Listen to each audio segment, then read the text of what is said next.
Wedding night. My husband forced me to play a small game. We would exchange secrets, our deepest, most hidden ones. Ethan spoke half jokingly, half seriously. I once slept with your best friend. I made the first move. When it was my turn, I fell silent for a moment. I've killed someone. Do you believe me?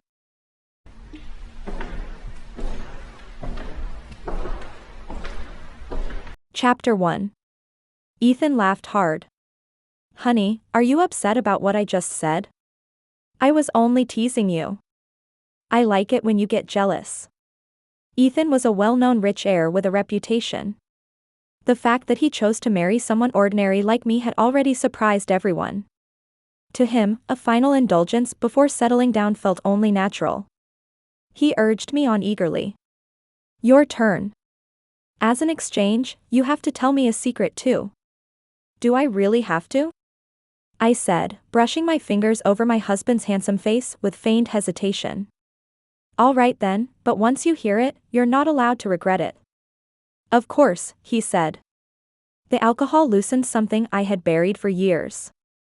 I looked straight at him. I killed someone 15 years ago. It was my biological father. Chapter 2. My father was a good man before he became a gambler. He worked as an accountant at a factory in a small industrial town. We were never wealthy, but our life was warm and stable. That changed when a speculative market bubble collapsed. Back then, everyone was obsessed with making quick money. My father was no exception.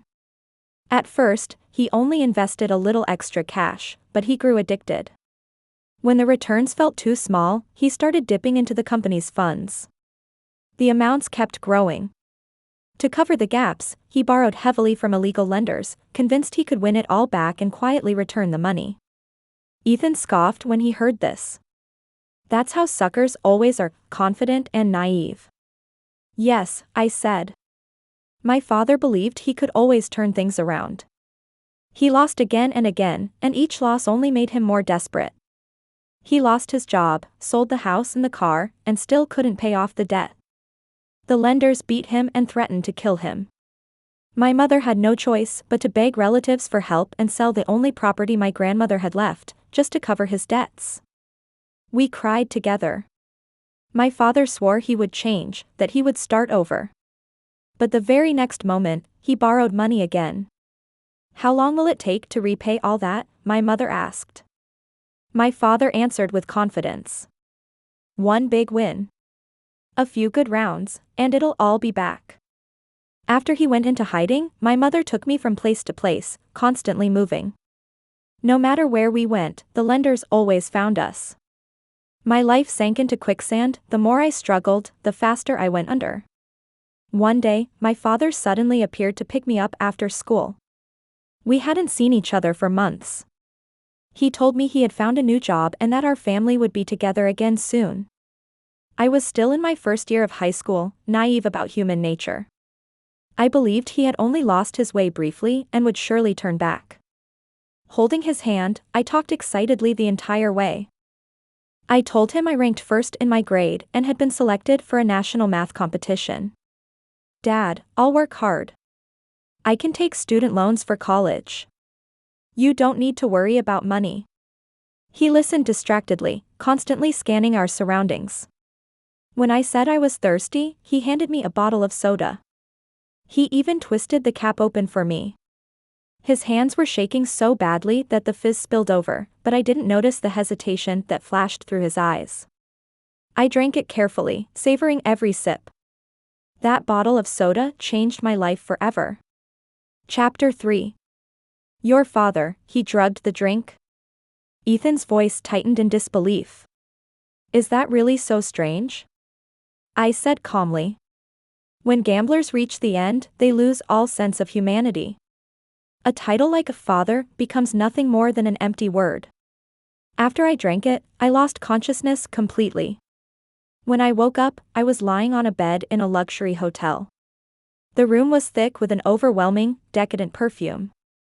My father sat beside me, smiling gently, telling me I must have had heat exhaustion and that I shouldn't push myself so hard with my studies.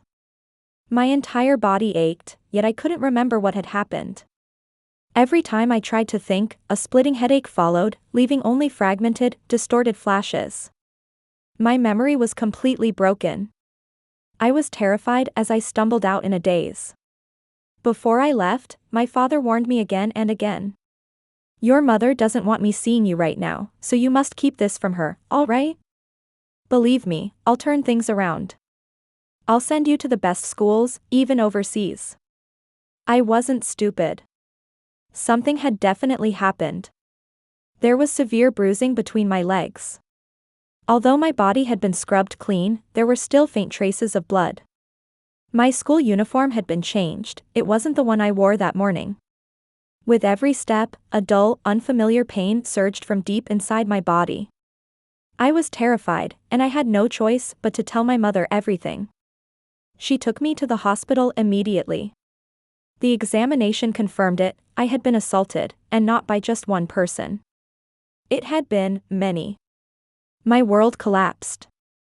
I locked myself in my room, refusing to eat, refusing to see anyone. I thought about dying, but I couldn't accept it. I couldn't accept that my own father could do this to me. He had loved me when I was little. While others favored sons, he never did. He enrolled me in the best tutoring programs we could afford. As I spoke, my eyes grew wet and my voice softened. When the factory manager's daughter started learning piano, my father saw how much I envied her. He took side jobs, delivering water and reselling used electronics, just to buy me a brand new piano. When I was young, there was a muddy path between the factory buildings and the workers' housing. Seeing how I hated getting my new shoes dirty, my father would lift me high onto his shoulders. Hold on tight, princess, he'd laugh. We're heading home. From up there, everything looked so wide and open. I'd spread my arms and laugh as the wind rushed past us, the sunset glowing in the distance. I will never forget what my father looked like when he carried me like that. A father like that. Could he really have sent me into the bed of strangers? Chapter 4. My father eventually found us again. He dropped to his knees in front of me, begging. Do you want to see your father beaten to death? I have no choice. I owe hundreds of thousands. They said they'd let it go if you went away and worked for 5 years. Just 5 years, that's all. Everything felt unreal. The world felt distant and absurd. Tears streamed down his face as he slammed his head against the floor over and over. Just 5 years. They'll give you medication, if you take it regularly, you won't get pregnant. Evelyn, please, save your father. My mother came home from work and lunged at him, screaming. You're not human. Get out of here. They grappled violently. My father grabbed my mother by the throat, his eyes bulging with terror. What choice do I have? You have no idea how brutal they are. I've seen it with my own eyes. They ruin people. They destroy lives. My mother clawed desperately at his hands, gasping like someone drowning, a harsh rasp tearing from her throat. He didn't loosen his grip. Veins stood out on his arms as he squeezed harder. Then, a heavy crack. My father turned around in disbelief. It was me. I was holding up a trophy, raised high above my head, and with every ounce of strength I had, I brought it down on the back of his skull. Chapter 5. The trophy from a state-level math competition was solid and dense, heavy enough to kill. In that moment, my mind went completely blank, empty, utterly empty. My father flailed, trying to grab hold of something, while my mother panicked and looped a length of electrical wire around his neck. She pulled with all her strength, tightening it until his eyes bulged. Seizing the chance, I swung the trophy again with everything I had. My father collapsed to the ground, limp and unmoving. After a long moment, my mother reached out with trembling fingers to check his breathing. He's not breathing. We had killed my father together. Protecting me was my mother's most instinctive reaction. Was she wrong for wanting to save her daughter? Was I wrong for refusing to be sold again? But if we called the police, we would always be the ones at fault. We would spend our lives carrying the label of murderers. My future, my innocence, my entire life would be destroyed. We were terrified and helpless, unsure of what to do next. My mother cautiously peeked outside.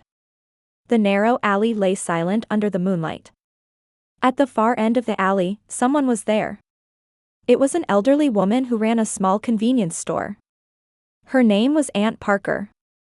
And fortunately, or so we thought, she was blind. We stuffed my father's body into a large woven bag and dragged it along slowly, one in front and one behind.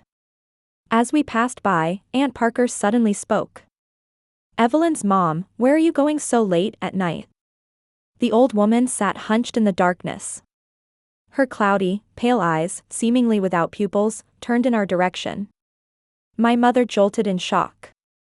Her grip loosened, and the bag dropped to the ground. Her voice sharpened with panic. "Nothing, just taking out some trash."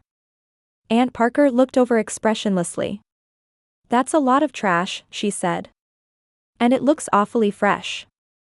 You can't just throw something like that away." Chapter 6. My mind went completely numb. Aunt Parker hadn't been truly blind at all.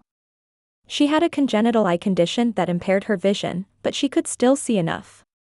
For years, she had simply used the label of blindness to claim extra assistance. Cold sweat soaked my back as fear took total control of me. I could barely breathe. What was she going to do? Call the police? Blackmail us? I had no money. What could I possibly give her? Her cloudy eyes fixed directly on me. "I can help you," she said slowly, "if you're willing to trust me." Chapter 7. By the time I reached this part of the story, my throat was dry. Ethan was completely absorbed, urging me to continue. I didn't rush.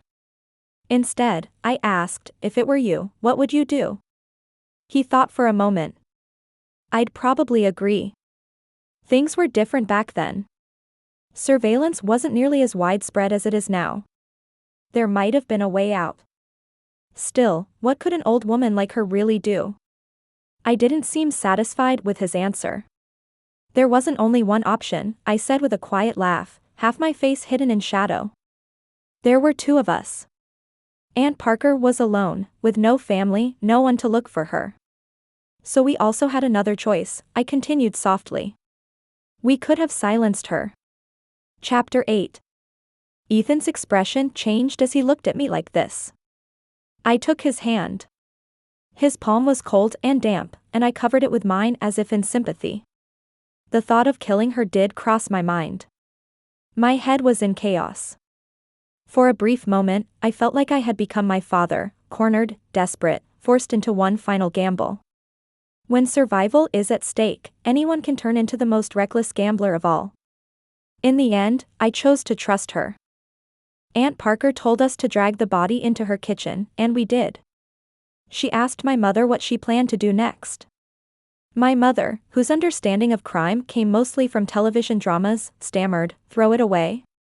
Dump it somewhere? The sea? A landfill?" Her panicked rambling earned a cold laugh from Aunt Parker. "Nonsense. What car are you using? A taxi? Public transport? What are you wrapping it in, a bag, a suitcase? Do you even own any of those?" she demanded. My mother shook her head helplessly. One question after another came, blunt and realistic, leaving her with no answers. "If you take a taxi at this hour, people will remember you. You don't even have the basic tools. How do you plan to get rid of a body? The nearest coastline is hours away," she said. "And time of death can be estimated from body temperature. If they trace it back, neither of you will escape." We were completely at a loss when Aunt Parker spoke again, her voice low and steady. "This isn't actually that difficult," she said. "If there's no body, then there's nothing left to examine." Chapter 9. From that day on, the old woman stopped selling fried snacks. She switched to selling slow-cooked meat dishes instead. My mother worked as her helper while Aunt Parker directed everything. When neighbors asked questions, she would smile and say, "An old woman shouldn't let her skills go to waste." Evelyn's mom is hardworking. We're just partnering up to make a living. Aunt Parker was indeed skilled. She said the key to good meat was keeping it tender and light, never greasy, and that everything depended on controlling the heat and skimming the fat. If the heat's too high, it turns tough and bitter. Too low, and the flavor never sinks in, she explained. Before dawn each day, my mother hauled back large amounts of frozen meat from the wholesale market. There were all kinds of cuts mixed together, and she rubbed her hands nervously. What if someone can tell? Aunt Parker shot her a sharp look. Everyone uses frozen meat. Add enough seasoning and no one will notice. And clean everything properly. Don't cut corners. Those days, my mother barely slept, never daring to leave the pot unattended. When the lid was finally lifted, the rich aroma filled the entire room. My mother inhaled without thinking. It smells incredible. Not only did it smell good, we were generous with portions. The people around us didn't have much money, so Aunt Parker had my mother chop the meat finely and stuff it into fresh bread. One bite was crisp and fragrant. Business couldn't have been better. Even the loan collectors became regular customers. After my father disappeared, they were the most anxious. One afternoon on my way home from school, a group of them blocked my path. Tell us where your father is. A knife was pressed to my throat, but I said nothing. The leader yanked my hair viciously. Don't play dumb. You can fool others, but not me. I know he came to see you the night he vanished. Chapter 10. They beat me until I was barely conscious, and I still insisted I knew nothing. What do you think you're doing? Stop, a voice shouted. Police officers arrived, drawn by the commotion, and dragged the men away. The thugs were still shouting, debts must be paid. Her father owed money, so she has to pay. Officer Harris snapped back sharply. Illegal gambling debts aren't enforceable.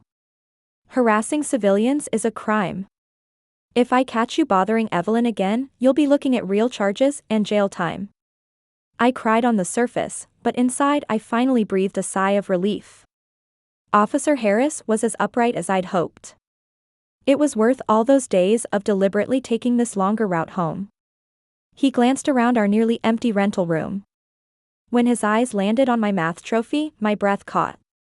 One corner was chipped, damaged where it had struck bone. It's fine, I told myself.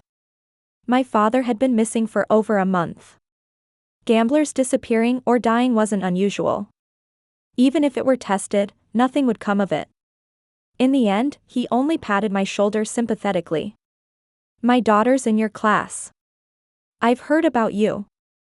Evelyn, don't give up on school. You and your father are separate individuals. You're not responsible for his debts. If they bother you again, call me. With the help of my teachers, I stayed at school full-time. The lenders never came near me again. I got through my final exam smoothly. The day I left, I asked Aunt Parker, why were you willing to help me like this? Why not, she said simply. She fell silent and looked toward the wall. I followed her gaze and saw a small memorial, 2 framed photographs resting on a narrow shelf. Only then did I recall a rumor. Aunt Parker had lived a hard life. She lost her husband early on. The daughter she raised alone fell in with the wrong man and, 8 months pregnant, died after jumping from a building during a violent assault. Not long after, that man disappeared as well. Perhaps he hadn't fled at all. Perhaps he was still here. That's good, I thought as I wiped down the pot. At least this way, my father wouldn't be alone. Chapter 11. After that, I left home to study in the capital, earned a fully funded scholarship to study abroad, started working, met you, and everything that followed, you already know. That was my secret. In the softly lit wedding suite, Ethan's expression turned strange. He stared at me, suspicion slowly seeping into his eyes. The way Ethan and I fell in love was almost theatrical. We met at a ski resort, during a gondola malfunction. Ethan suffers from claustrophobia. When he had an episode, there was no choice but for me to support him and walk with him through the snow to find help. Earlier, during his wedding speech, Ethan mentioned the first time he visited my home. I had just flown back after more than 10 hours. Evelyn picked me up and cooked me a bowl of hot homemade noodles. Back then, I was restless, waking up in a different hotel every day, my life floating in midair. Watching her busy herself in the kitchen, I felt a sense of safety I had never known before. Too many people want something from me. I can tell at a glance. But Evelyn, I know, you want me for who I am. I covered my face, moved to tears. Those sweet words were still echoing in my ears, yet less than 2 hours later, Ethan instinctively avoided my kiss. The intimate warmth of our wedding night vanished instantly. I was about to explain when there was a knock at the door. A staff member spoke from outside. "Madam, a guest from your hometown has arrived." As I went out to greet her, Ethan cast a nervous glance my way. It took only one look. His entire body went rigid. In the living room stood an elderly woman, dusty and travel-worn, with a pair of pale, sightless eyes. Chapter 12. In that moment, the boundary between story and reality blurred. A character who should have existed only in a story was standing there in the flesh. Why?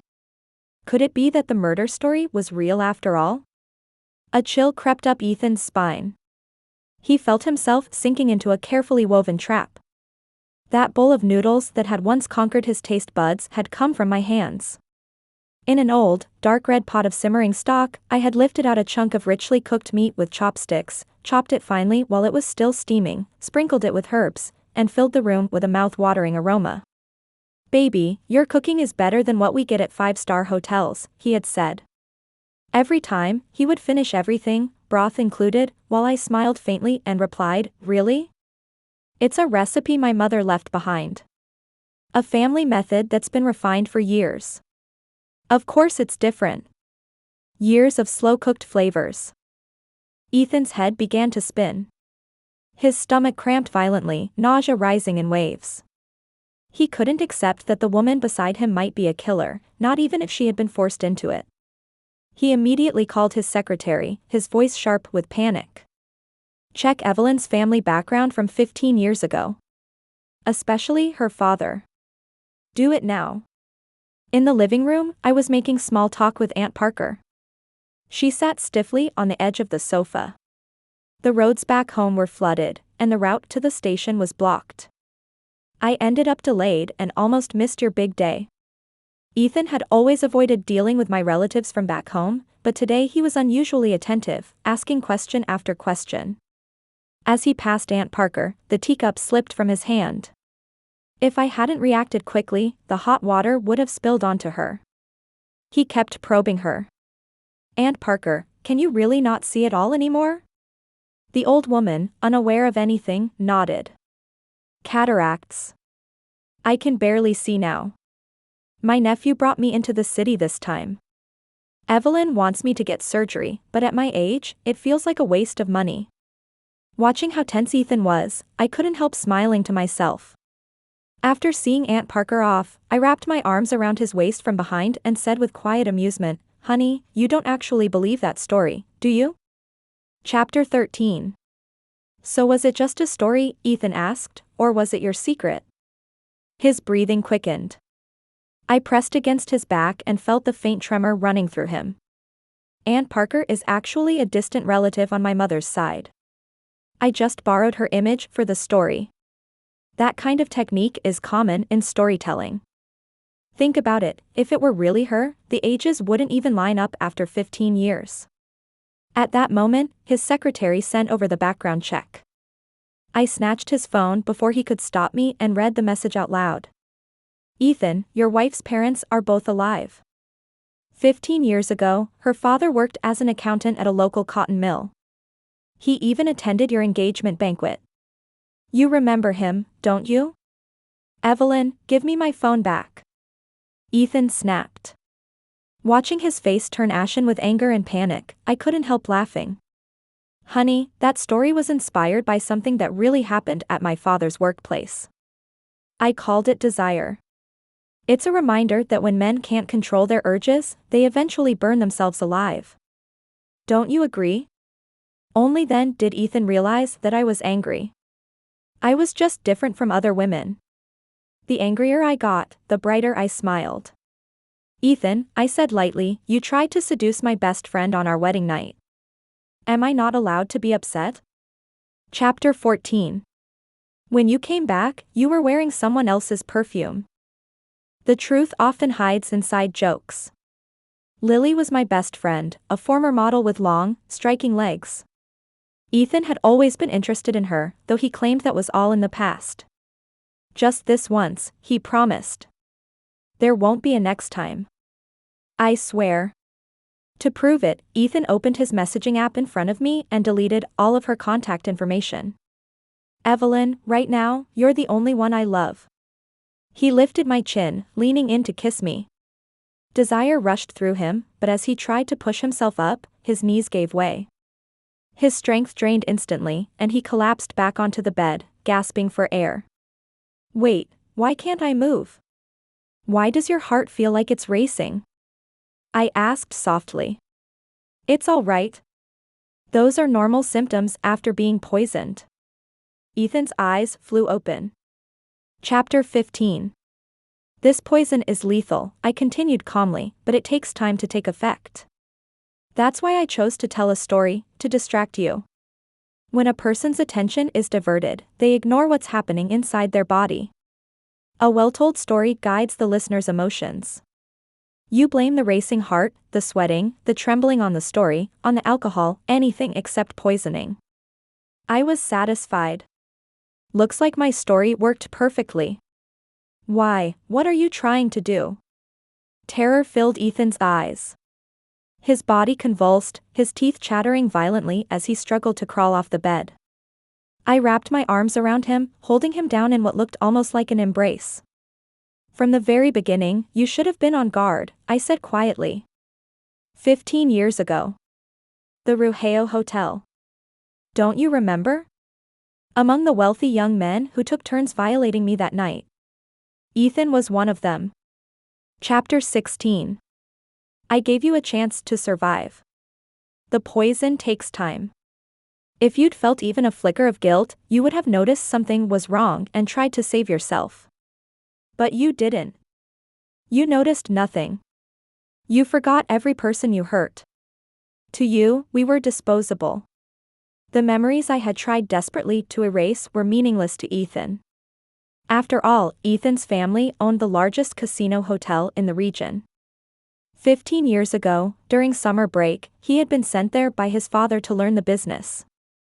When he learned that certain VIP clients preferred underage schoolgirls, he gave orders without hesitation. Then find them. Pretty ones. Innocent looking. And don't we have plenty of debtors? Don't they have daughters? Think creatively. Let the girls work for a few days, and knock a day off the interest each time. That's generous enough. If the parents are finished, that's fine. They still have the next generation. Chapter 17. The past was unbearable to revisit, but I had already been living in hell. Don't remember? I said softly. Let me help you. It was a Thursday. The sky was clear. You were hosting a pajama party in the top floor suite. Rock music was playing when we were brought in. You opened the door and complained we were late. Then the four of us were sent inside. Evelyn. I was wrong. I loved you. Ethan could barely force the words out. His voice broke as he begged. I was young back then. I didn't know better. I made mistakes. Give me a chance. Let me make it up to you. You were young? I lowered my face. Then what about me? You always said I wasn't after your money. On that point, you were right. From the very beginning, what I wanted was his life. Ethan was always surrounded by bodyguards, and he was highly suspicious by nature.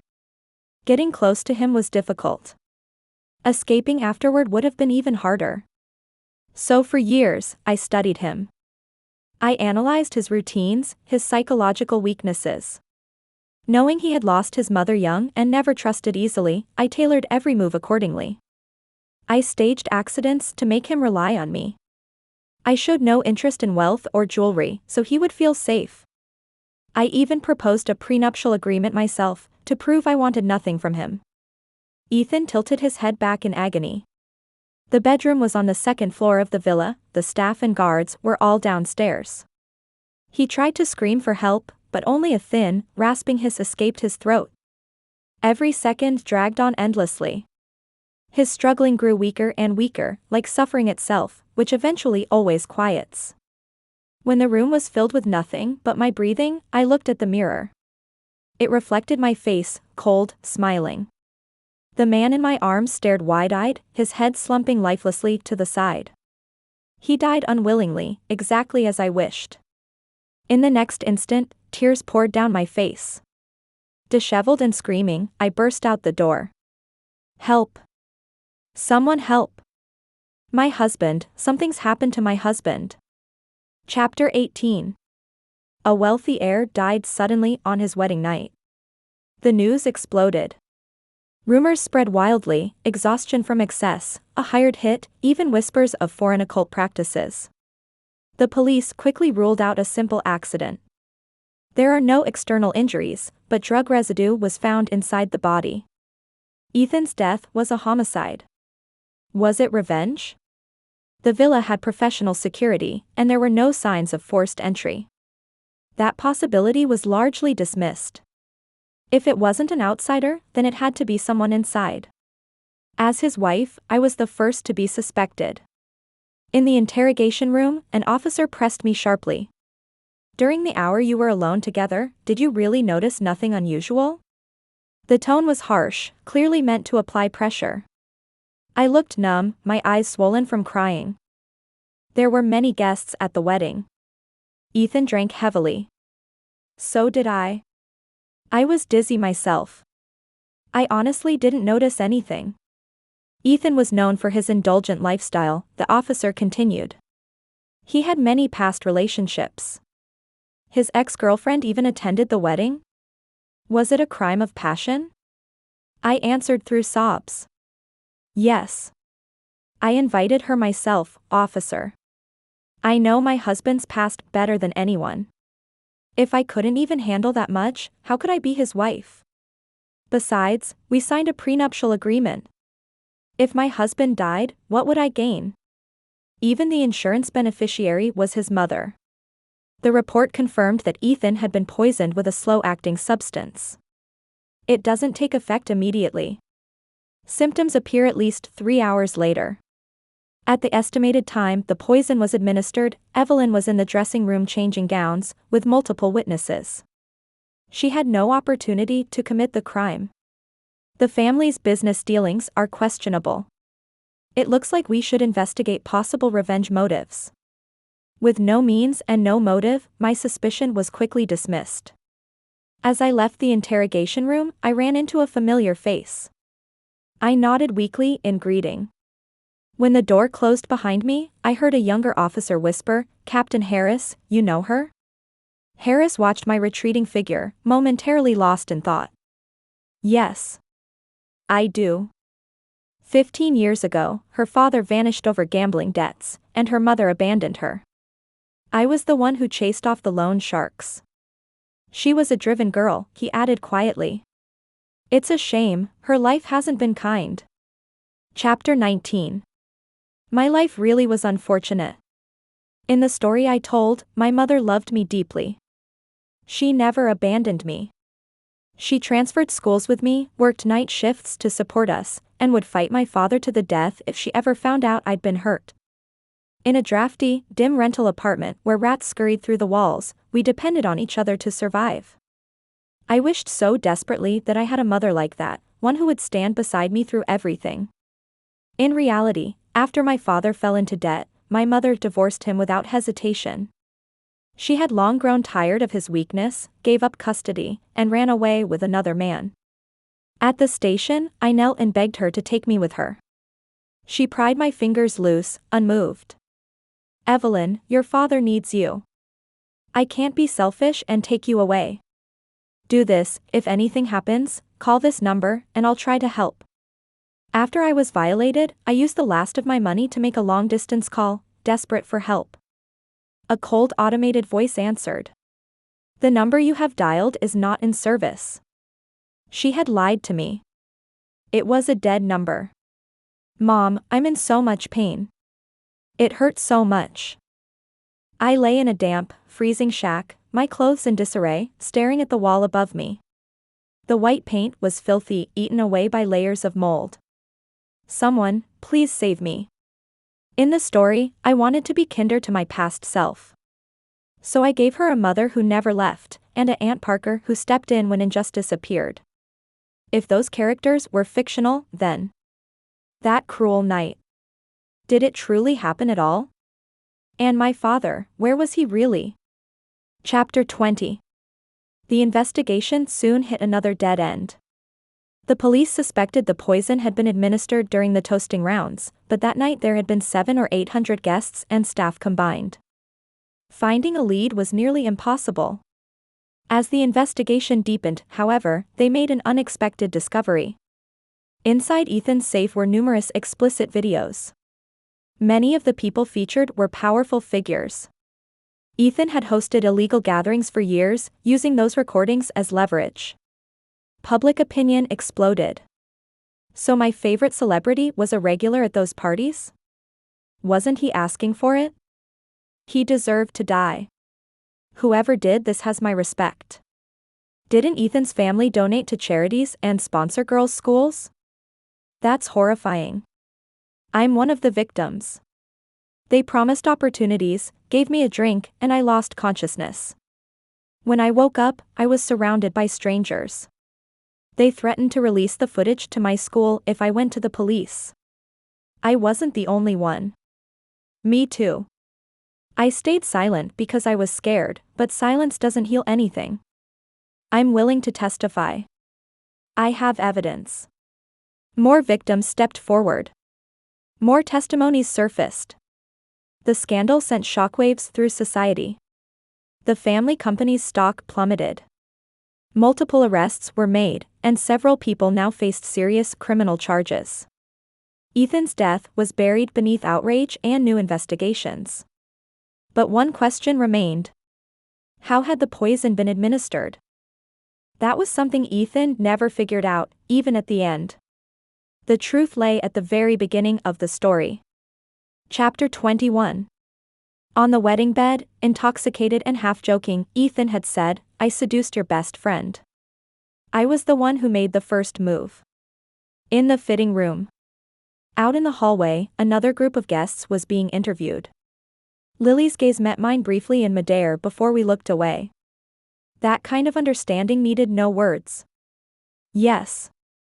The poison. It was on her skin. Chapter 22. 15 years ago, I wasn't the only girl who was violated. Among them were the secretary who later helped provide my alibi, and Lily. Through brief skin contact, the toxin entered Ethan's body, and I took over afterward.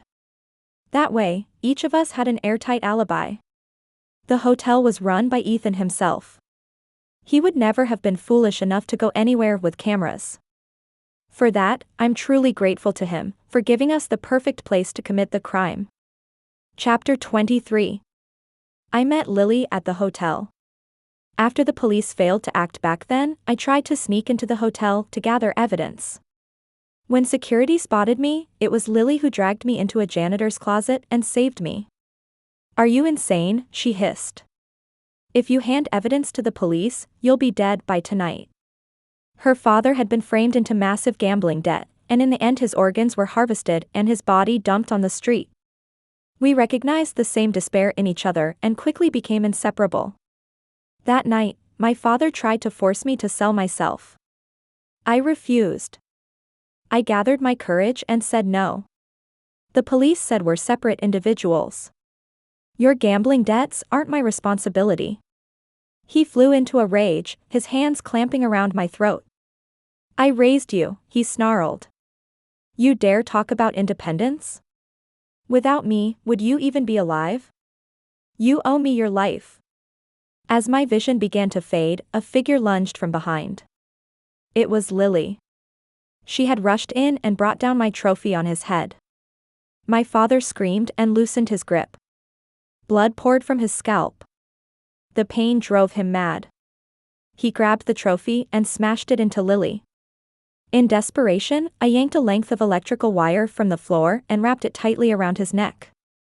I clenched my teeth and pulled back with everything I had. Each surge of force was accompanied by the violent pounding of my own heart. When I was little, my father had been very strong. He could lift me high above the reeds, higher than the grass, where I could almost touch the sky. The wire tightened. Tears blurred everything. Past. Present. Future.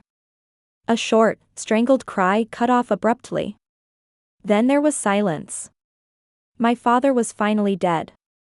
The golden math trophy, smeared with blood, rolled to a stop beside his body.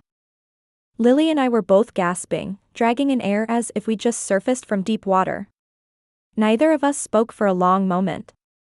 "We can't call the police," Lily said, clutching her bleeding head. "If we do, your life will be over. We have to deal with this first." Deal with it? My body shook uncontrollably, my teeth chattering as I fought to hold back tears. That's easy for you to say. At this hour, any taxi driver would remember us. We don't even have the basic tools. How are we supposed to get rid of a body? The nearest coast is hours away. And they can estimate time of death from body temperature, I went on. If they trace it back, neither of us will escape. What were we supposed to do? Why did fate have to be this cruel? Every path led to a cell. There was nowhere left to run. I reached under the bed and pulled out a bottle of pesticide I'd hidden there long ago, my last resort. My voice was hoarse as I laughed bitterly. You should leave. I did this alone. If I die, it all ends. No. No. Lily refused. In the darkness, she held me tightly, afraid I'd do something irreversible. She said people who kill themselves don't get a next life, that I'd suffer again if I did. There has to be a way. There has to be. At the edge of the night, she suddenly looked up, an idea forming. Tell me, she said quietly. If there were no body, then there'd be nothing left to examine, right? Chapter 24. Before Lily's father became a gambler, he had run a small braised meat shop. Behind their house was a fully equipped kitchen. Lily had grown up helping out there, learning the craft from a young age. She was exceptionally good at it. The heavy scent of star anise, cloves, and raw meat soaked into every pore of my body. The smell was so strong that even mosquitoes avoided me. In the kitchen, neither of us spoke unnecessarily. We worked. And we stayed silent. From time to time, Lily would remind me. The heat's too high. The meat will turn tough. Slow it down. Okay. Frozen meat is fine. Just season it heavier. The key is washing it thoroughly. I know. Through the rising steam, our eyes met. Sweat clung to our faces, clear and trembling, suspended there. Like tears, yet refusing to fall. Chapter 25. I like telling stories. Life itself is a story. It has rises and falls, lows and climaxes. And eventually, it has an ending. When Ethan deleted every trace of Lily from his phone right in front of me, I knew. This story could finally begin writing its ending. The ending we had waited 15 years for. The true ending.